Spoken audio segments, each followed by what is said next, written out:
Hey, this is Matt once again. Welcome back to another video to the paid request, this time from Bronson. Thank you so much for that. And for those interested in requesting any type of videos, topics, reactions, commentaries, what have you, feel free to send it either directly to my PayPal or join my Patreon. Both links are down below in the info box. And this is for the 1998 film Patch Adams. Now, Patch Adams, I had seen a few times before. I know my mom was a huge fan of the movie, and it's one of those films that I think it has the right intentions. It was just done very syrupy, very overly sentimental.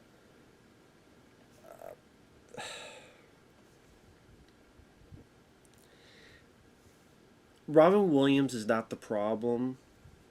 I think this was. It was film to watch, and I'm sitting there going, Patch Adams is wrong.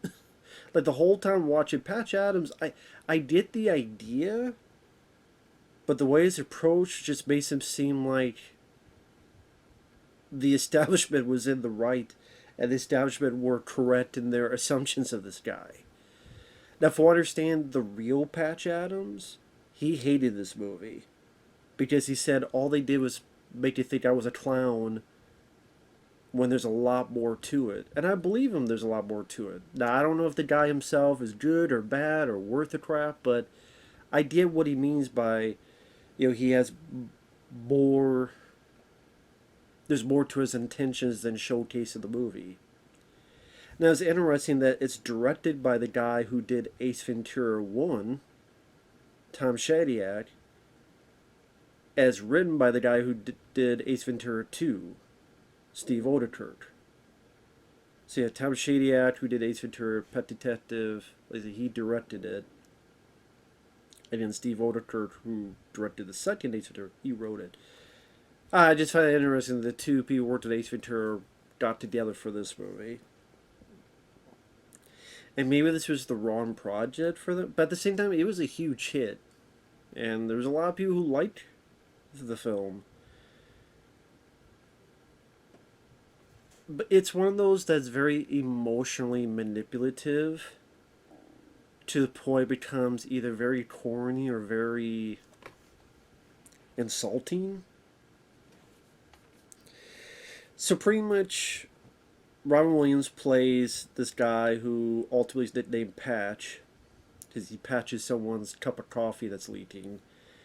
And he is self-committed to his asylum because he was suicidal. While there, he sees the indifference people showcase onto these patients, but he wants to help them. Like Michael Jeter, which he was in Tango and Cash, he was in The Green Mile, he was the one with the mouse in The Green Mile. He's worried about all these squirrels, and Robin Williams tries to help him get over it.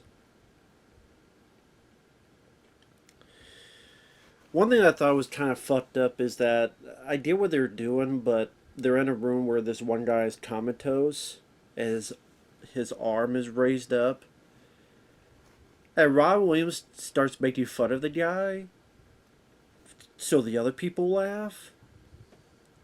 Oh, he's got a question. Or, hey, let me ask you, which direction is heaven? Hey, you a fan of Hitler? And it's like, I get the idea, but it's like you're still making fun of a guy who's in a coma who can't defend himself. It's a bit fucked up to make fun of someone who's comatose. I mean, whatever your intention is, he's in a fucking. He can't defend himself. He can't tell you whether he thinks it's funny or not.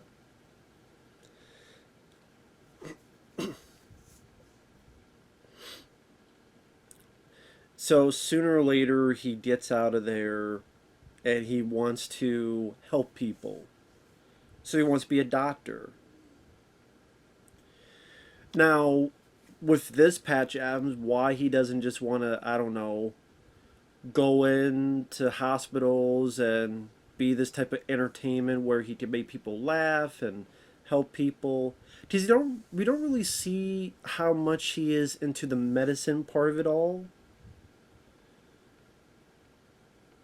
I mean, we know he gets good grades. He gets to almost the top of his class. But we don't see much of the profession of medicine showcased. It's more like every scene is let me make this person laugh, let me make this person laugh, let me make this person laugh.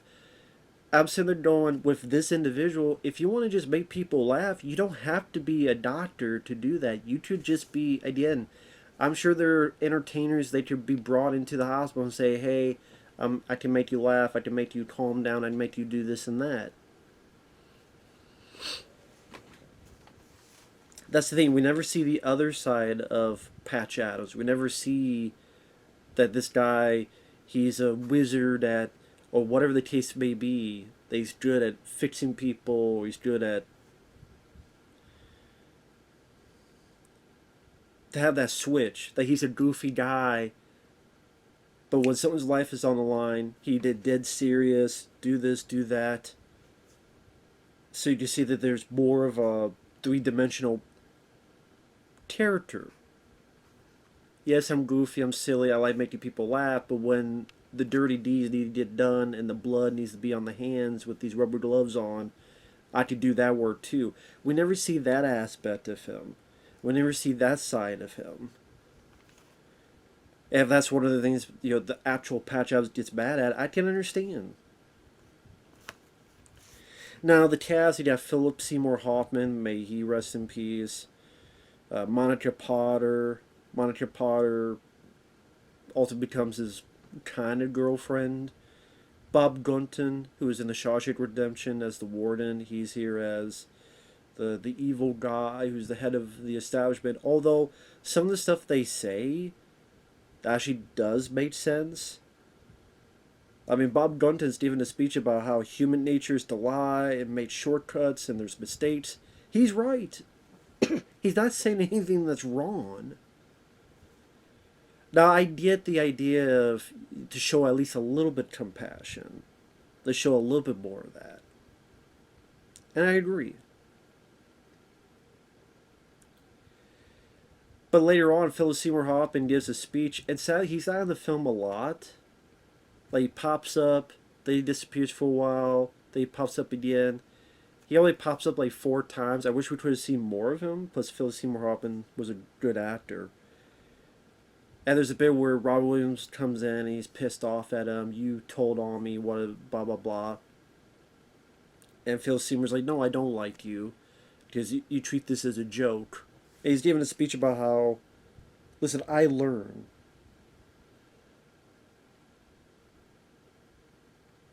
I have to be right to save lives. And when someone is dying, you don't ask them, do they want a prick or do you want a kindergarten teacher who kisses their ass? Me, I would want the prick. And Robin says, well, you're young, you think you have to be a prick. Which is true, you don't have to be a prick. But at the same time, my idea of what Philip Seymour Hoffman's character was saying is that, okay, here's the kindergarten teacher that kisses your ass, but you want the guy that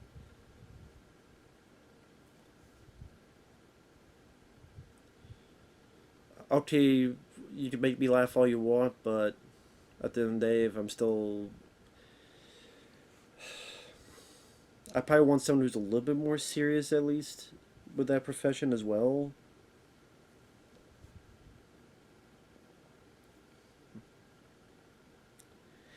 It just seems like there's a lot of stuff that's very comes off as corny. There's the cancer kids, and he's acting like a bee, or he wears bedpans, and he's walking around with bedpans. And if I was a kid with kid, I'd be annoyed as fuck with this guy. He sneaks into old people's rooms and scares the shit out of them, shooting balloons. Thank God no one gets a heart attack. This lady doesn't want to eat, but she talked about how back in the day she liked putting her hand in the crock pot and squeezing the noodles. If your fond memory is squeezing noodles, I think you maybe got some issues going on. So then much later on to get her eat, they make a big old swimming pool of noodles and she gets in and she's swimming in noodles. Hopefully she don't eat the noodles because you're both swimming in them. Hopefully you don't eat those noodles. It just seems very silly, very ridiculous, just very, I don't know.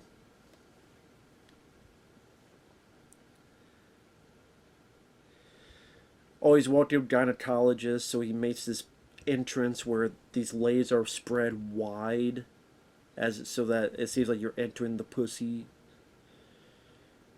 And the fact he's surprised that he wouldn't get fired for that, like the idea you're trying to make a joke, but you have to have a little bit of common sense as well.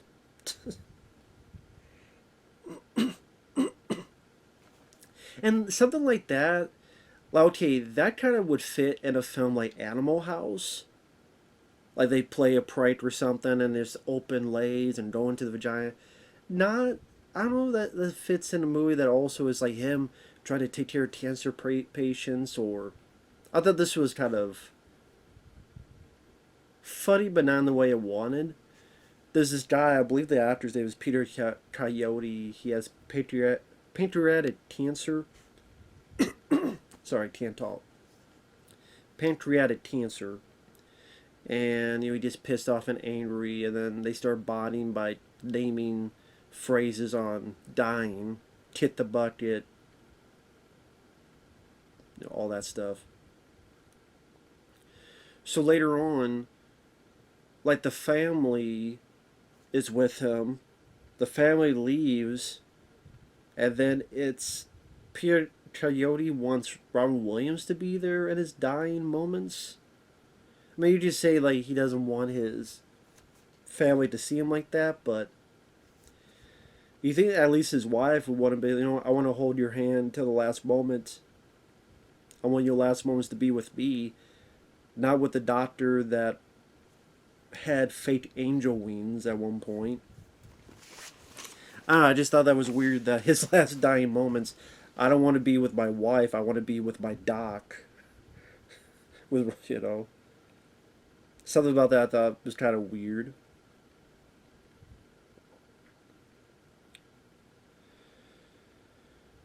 And like Robin Williams, I don't think he gives a bad performance. I will say a lot of stuff he did, I wouldn't say I really found that funny. It was more like me being put into a situation. I'm like, I wouldn't be laughing at this doctor. I'd be kind of pissed or cranky. And I kind of understood what Bob Gunton and Philip Seymour Hoffman were going at. I mean, yeah, show a bit of compassion. I do agree with that, but I didn't acting like a chicken, or I didn't wearing bedpans and dancing and some other shit.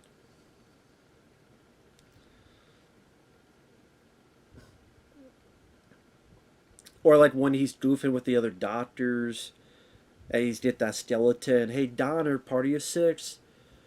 If I'm a patient, I'd be like, "What the fuck you guys joking around for? My fucking mom, or my sister, or my brother, or my kid, are dying, or they're got infection, or they got a fucking possible brain aneurysm, and you out here joking and jaw jacking. Fuck you, I'd be pissed off. Fuck you guys joking about. Someone just died today, Of course, when I think of medical stuff, I'm much more into House MD. Like House MD, that TV show with Hugh Laurie, that's a show I enjoyed that deals with humor, but also very serious business. And Hugh Laurie's house is a much more interesting character than Patch Adams here. And yeah, that deals with it in humor as well as some serious moments. I much prefer that over this. Or another film that dealt with kind of, we want to show a little bit of compassion. It was a film called Article 99. Article 99 was a film made before this. It's got like Kiefer Sutherland, Forrest Whitaker, Ray Liotta. Has a pretty damn good cast. And I was sitting there going, you know what? I'd rather just go watch this. Like this, I thought was much more kind of help balance that tone a little bit better than this. And it was still about doctors. In that case, let's show respect to these veterans because it was a veteran hospital. So I get its meaning. I think at times it is well intentioned. It's just I don't think the execution was that great. The thing that got me when I first saw this was there's a moment where Patch Adams, he says, you know what, we should make a hospital of our own and people can get in for free. So of course they don't have all the supplies, so there's a point where they steal from the hospital. I mean, I get it, the supplies are meant to help people, you don't be helping some people, but you're still stealing shit from a hospital, which they might not have. What if they need more stuff and they don't have it because you stole it? And people went to the hospital because they're told, hey, go to the hospital. I'm sick. I'm ill. Oh, shit, sorry. We can't help you. Someone stole our shit. And we don't have enough. Because they're stealing this stuff, obviously they're not telling about it, so the hospital doesn't know this shit's missing. So yeah, what if they need something important and it's not there? Then what? So, a bit fucked up. When you think about it for 5 minutes. And then when you're in this free clinic, there's no background checks, nothing. So this guy comes in, and Monica Potter has a weird feeling about it, but Robin Williams, hey, everything's okay. So spoiler, she goes to see the guy. He says he needs help. And we find out she got murdered because she got a fucking shotgun to the face. And I'm like, what? Where the fuck? And I know in real life, the guy had a friend who died. Not in the exact same circumstances, though. And it was a guy. It was a friend. It was not the girlfriend. So the guy, they change how he died and stuff, and they change his gender. I'm sitting there going, that's pretty fucked up. And even within this, it just fucks with the tone of the piece. And ultimately, it made it where Philip Seymour Hoffman and Bob Gunton, they were right. They were correct.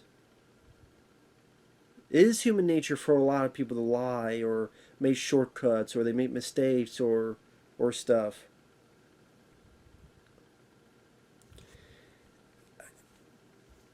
I mean, they were kind of right. It kind of proved in your shitty way of explaining this maybe well-intentioned piece of business, they had the right idea.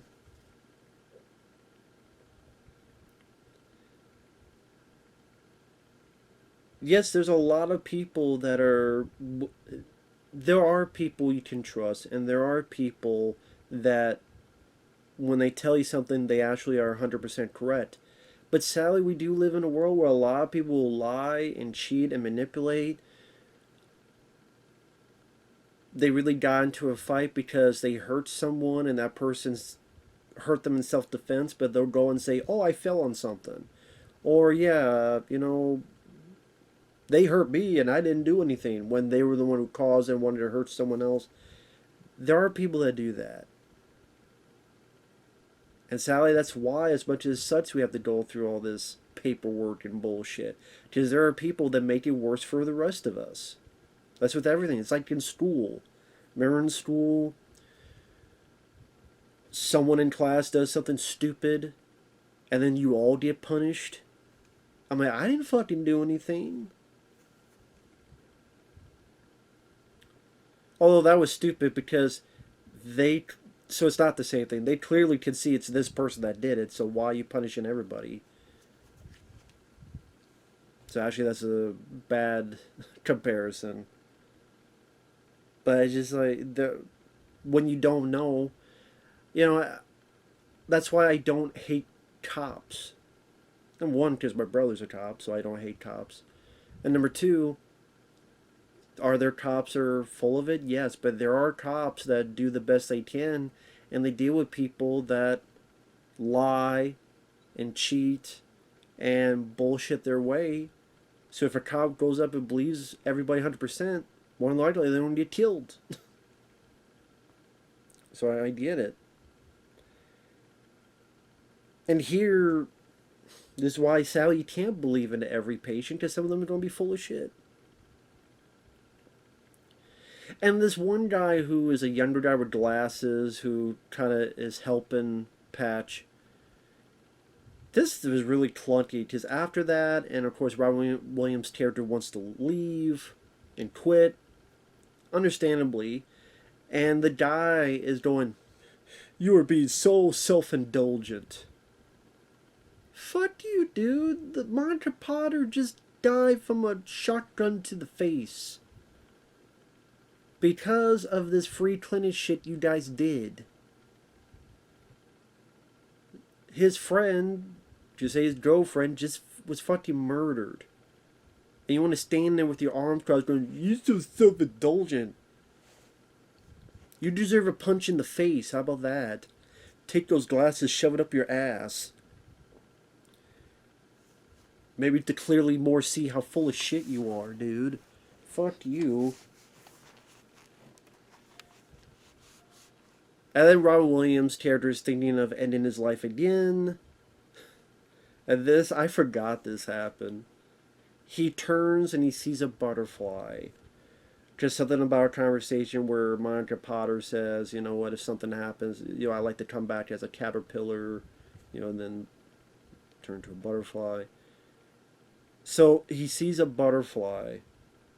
And the butterfly flies and lands on his chest. And then I don't know why I did that. Butterflies don't make that noise, but I'm like, oh my god, that happened.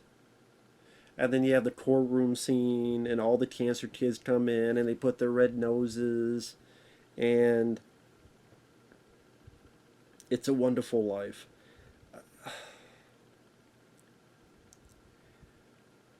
Which I don't think Patch Adams, like, he wanted to get this institute built. I don't know if it's still been built. I don't think it ever did.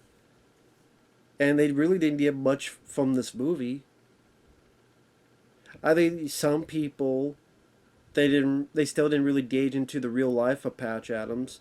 Some people probably didn't even know it was based on a real story. Some people thought, well, this guy seems like a fucking crackpot. Some people who liked it, they just, hey, we like Robin Williams, we don't care about the rest.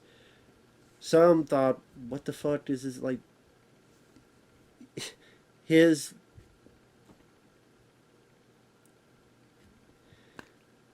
choices led to Monica Potter's death, and they were pissed. Or, oh, it's so over sentimental, and it's trying to be so sugary sweet, that's manipulative.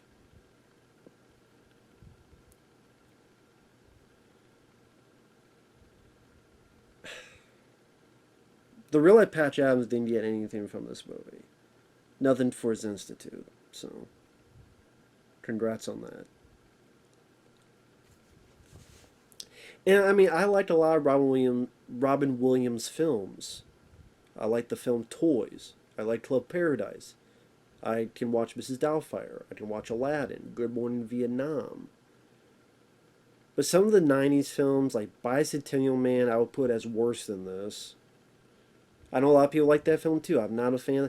That's kind of the same ballpark as this, where it's trying to be so emotionally manipulative. Doesn't come off as natural. It comes off as artificial sweetener. And trying so hard to pull your heartstrings, and it just does the opposite. I like the song at the end, Faith of the Heart by Rod Stewart. I like that song. Got faith of the heart. Which then they did another version of that for, what was that TV show, Enterprise, with Scott Bakula? It wasn't Rod Stewart.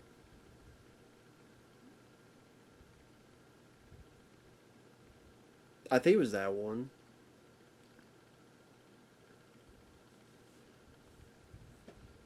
I keep thinking there was another song too, but I swear it was that. I think it was though. I haven't seen that show in a long, long, long, long time. But anyway, yeah, I know a lot of people like Patch Adams. Is that the worst movie ever? I would rather watch it than the video of the worst of Adam Sandler films. I do think Robin brings energy to his performance. He very not sleepwalking. Philip Seymour Hoffman, I wish there was more to his character. He's only in the for a couple scenes.